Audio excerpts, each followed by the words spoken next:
Aksi pria asal Karangwuni Sukoharjo tusuk adik ipar, emosi cinta tak berbalas.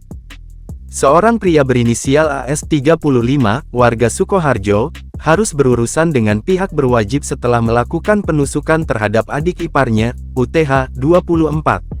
Peristiwa miris itu terjadi di Duku Ngelinduk, Desa Karangwuni, Kecamatan Polokarto Kabupaten Sukoharjo pada Senin tanggal 3 Maret tahun 2025 kemarin. Korban mengalami luka serius akibat ditusuk dan kini menjalani perawatan intensif di rumah sakit. AS melukai adik iparnya sendiri setelah mengetahui bahwa UTH akan menikah dengan jodoh pilihan mertuanya. Menurut keterangan polisi, hubungan antara AS dan UTH diduga memiliki kedekatan khusus sebelum akhirnya UTH menerima perjodohan yang telah diatur oleh keluarganya. Hal ini diduga memicu kemarahan AS hingga nekat melakukan tindakan penganiayaan.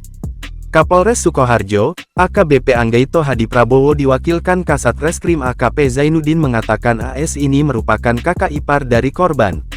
Jadi, AS ini mempunyai perasaan dengan adik. Keterangan dari pelaku mereka mempunyai perasaan yang sama, kata Zainuddin, Selasa tanggal 4 Maret tahun 2025. Bermula dari pesan WhatsApp oleh AS yang tak kunjung dibalas oleh UTH selama 3 hari. Selama 3 hari terakhir AS ini mencoba menghubungi UTH untuk menanyakan kabar perjodohannya dengan orang lain. Namun, memang UTH tidak merespon, ujarnya. 3 hari yang disebutkan itu adalah hari Jumat, Sabtu dan Minggu. Sehingga pada Seninnya, AS berkunjung ke rumah mertuanya sendirian dengan tujuan bertemu dengan UTH.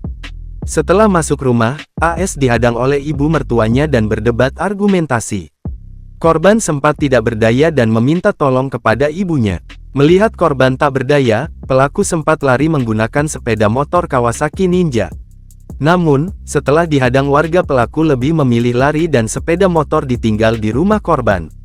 Pelaku sempat bingung dan lari ke arah timur. Sesampainya di daerah Ngombakan Polokarto, pelaku sempat ingin pergi ke Mojokerto dan akhirnya ditangkap di rumah pribadinya di Kecamatan Muter, Sukoharjo, Selasa tanggal 4 Maret tahun 2025.